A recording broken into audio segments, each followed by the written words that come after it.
A Protestant apologist, a Catholic nun, and a Catholic priest walk into a bar. No, this is not the beginning of a joke. It's the beginning of a story where I sat down with a Catholic nun and a priest, and we talked about this thing called the Shroud of Turin. And they were surprised that I even knew what the shroud was. Now, you may be asking, what is the Shroud of Turin? Well, on today's episode, we're going to listen to some audio that I recorded with one of kind of the leading experts, Dave Glander, about the shroud. It is one of the most compelling pieces of physical evidence of the resurrection. There is some controversy surrounding it. There's a lot of interesting stories about it, but I unpack some of this with Dave. Now, I will say that this is audio only, so you have to just listen. There's no video with this, unfortunately, but at some point in the future, I would love to have Dave back on and answer your questions about the shroud. So if you have any questions as we go through this content, as I ask him some questions, please leave those in the comments, and I will try to get Dave back on to answer more of your questions about the shroud. So for someone that has never come across the shroud, they have no idea what it is, how would you describe what the Shroud of Turin claims to be? The Shroud of Turin is the proposed burial cloth that Jesus was put into when he was taken down off the cross and put into the tomb before the final preparations could be made. It was a cloth that he was laid in, kind of wrapped over back around the other side. It's about 14 and a half feet long and 3.5 feet wide, so it's a solid cloth. Okay. And so where does it get its name? What is Turin? What's the Shroud of Turin? Turin is a cathedral in Turin, Italy, and once it came into the cathedral in Turin, Italy, about 300 years ago, that's where it got its name, Shroud of Turin. Before that, it was in Liry, France for a couple of hundred years that we know of, and before that, in order to trace it down, you've got to, it's known as the Mandilion of Edessa is what has kind of inspired artwork and coinage leading up to its final placement. Okay. And in your opinion, what is the strongest evidence that points to it being the actual burial cloth of Jesus and not a forgery? Well, that's two different questions. Not a forgery. There's too many scientific anomalies that have been peer-reviewed that can't be overturned, nor can it be recreated. I mean, it's been over 30 years that this thing is the most scrutinized archaeological artifact of all time. Nothing even comes close to being as scrutinized as this. So without getting into those evidences, I can just tell you there's a lot of scientific evidences, not Christian evidences, that are nearly impossible to turn over, that make the shroud very unique in its presence. But what makes it the Shroud of Jesus is a little more complicated, but it's not. When I first met Gary Habermas, he told me about the shroud being that of Jesus. I said, how do you make the connection? He said, well, there's thousands of written crucifixions that were recorded by the early Romans, thousands of them that we can read. And none of them had a non-broken leg, none of them had a spear wound, and none of them had a crown of thorns. Those three things are unique to the gospel accounts of what Jesus went through. So given the fact that thousands of them don't have that, and one account does, and the fact that the Shroud of Turin has all three of those characteristics, lends itself to being that of Jesus himself. Okay, so would a skeptic be able to respond and say, yeah, but that could be somebody that read the gospel accounts, compiled all of those different pieces of evidence, and then created this artwork, this piece of artwork? Well, the problem with the artwork theory is there's no paints, oils, pigments, powders, dyes, resins, or any other medium that an artist could use to make that. There are burn marks, there's water marks. It was in a fire in 1532 in France. There's blood stains, and we can talk about that more if you want. But there are things that are on the cloth that we know are there. The image is only on the first two microfibers of a single thread, not two threads. That would be impossible.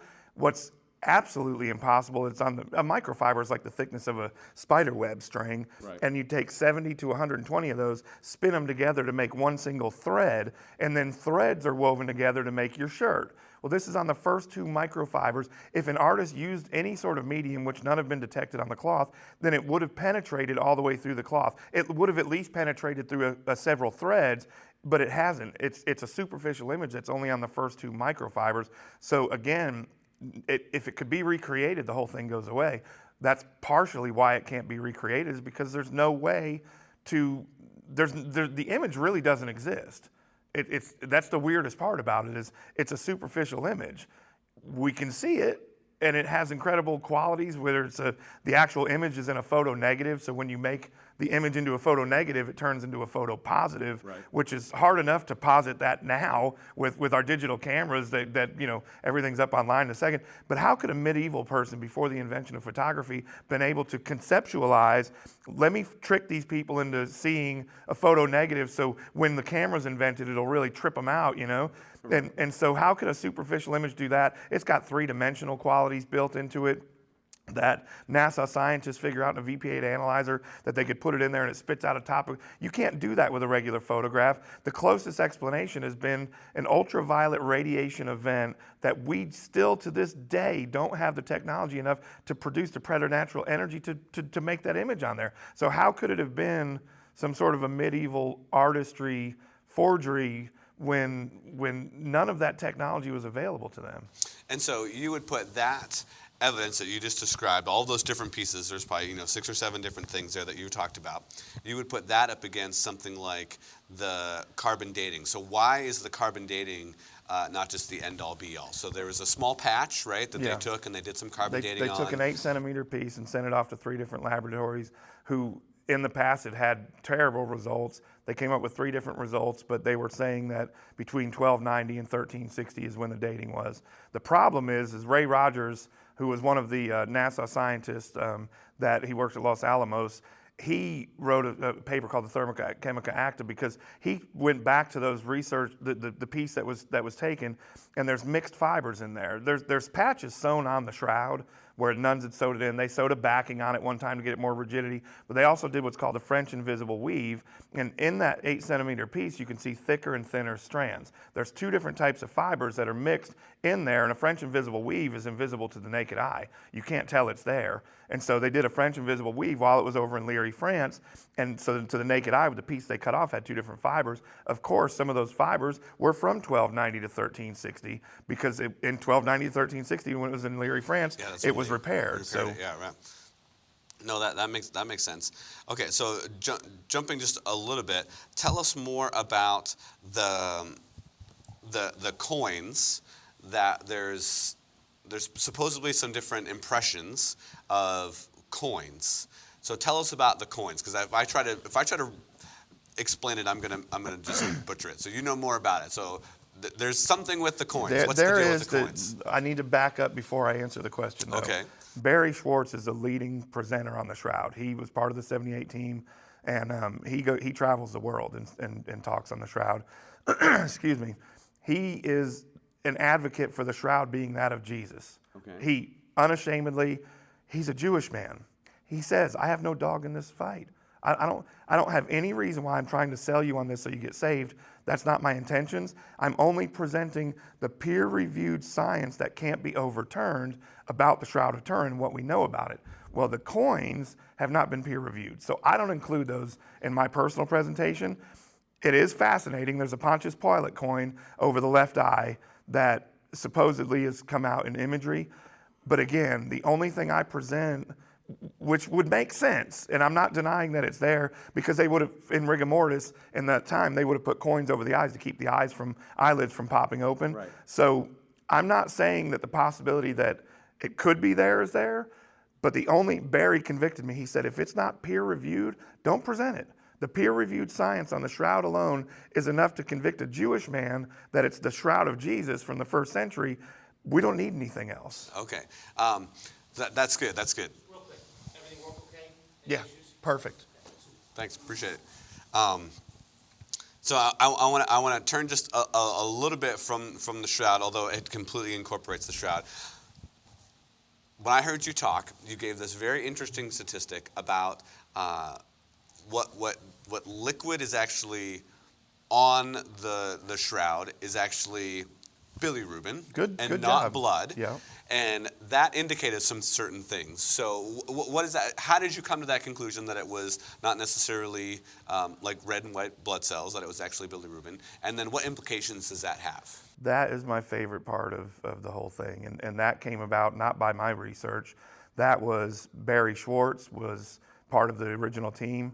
Alan Adler was also another Jewish man who was part of that team. And in 1978, when they turned the corner, both Jewish men turned the corner and said, it's fake. And I said, because I asked Barry, I said, Barry, why do you travel the world? You've given your entire life to the study of the Shroud. If you're a Jewish man who doesn't care, why? And he said, because the evidence compels me. And I said, what evidence sold you? And this was it. He said, we turned the corner and we said it was a fake. I said, why? He said, because blood, when it comes out, it hits the air, it oxidizes, and it turns nearly black, a really dark brown. He said, but this blood was reddish color still. Well, we knew it had to have been a fake because the artist didn't do it right. And he said, so 30 years of research goes by. Every test we throw at this thing is passing the test. It's got scientific anomalies, but I can't get past the blood. But one day I'm driving down the road, and he said, Alan called him and said, Barry, are you sitting down? And Barry said, no, I'm driving a car. And he said, well, pull over. And Barry pulled over. He said, what is it? You know, he knew it had to have been something big. And Alan was working with these body farms, and he said, Barry, I know why the blood is red. And Barry said, what? And so Alan says, I've been working with these body farms. You can donate your body to science. And after they extract organs and stuff, they'll sit you on a bed or under a tree or in a bathtub or in a pool or in the middle of a field, and they'll examine the breakdown of the body by hour, and so that they can see this is what happens in the water and this is what happens here. Right. And then so that way, if an investigator finds a body, they can do reverse forensics and say this body's been here for 2 weeks, 1 day, and 3 hours. Right. So they can tell when the crime was committed, right? So what they discovered was during a traumatized victim that had been brutally massacred, meaning they've lost more blood than the body can reproduce, because it can only reproduce so fast. Your body is a wicked cool thing, man, and what it tries to do is repair itself even unto death. And so unto death, it tries to repair itself by going through the liver and extracting out of the liver something known as bilirubin. Bilirubin's now pumped up through the heart, pumped down through the veins that are left, and what's actually excreting from the dying body is a serum known as bilirubin. Bilirubin's extremely high in iron, and when the blood dries on modern victims into it, the blood stays reddish color, a rusty red color, for days, weeks, months. It also stays red for 2,000 years, because what the man on the shroud was actually bleeding out wasn't exactly blood anymore, it was bilirubin. Well, I had Barry on the phone, who's a Jew, and he didn't understand what he just told me, because I've heard a lot of sermons on it is finished, and they're all good, but what that meant to me that day was Old Testament sacrifice had to be bled out completely. Like, in order for it to be acceptable to God, it had to be bled out. The blood shall not remain in the flesh. We also know that blood is the life source to the flesh, is what the scriptures tells us. Jesus was God, man in the flesh, and had to be bled out in order for his flesh to die and meet the Old Testament sacrifice. He had to have been bled out. So whether the shroud is his or not doesn't change the theological implication that he had to be bled out. And it was just a way that I had never looked at the cross before, that yes, I watched the Passion of the Christ. I saw the torture. I've read the Bible. I've read forensics on Roman crucifixion. But until I realized he was bled out on my behalf, it wrecked me and it changed my Christian walk. He went 100% of the way before he said, it is finished. And if he went 100% of the way, I know I'll never be able to repay him. But watch me. Watch me try. I know I can't do it, but watch me try and do it, because, man, that day wrecked me and I've never been the same. I will give my life trying to serve the God who gave me back my life that I had lost so much. That's the implication of it. That's crazy. I think that's a good place to end it. Dave, how can people get a hold of you, or if they want you to come and do kind of an expanded presentation of what you gave us today on the podcast, how do they reach out to you? I've got a website. It's www.truthministries, IES at the end, .tv, like television, truthministries.tv. And I'll tell people, I'm so inspired by what Tom just said in there. Here's the way I run my ministry. If you'll pay for me to get there, just cover expenses. A love offering's all I want. I don't want the gospel to be stopped because of money. So reach out. I'll do whatever I can to make sure that the gospel goes forward.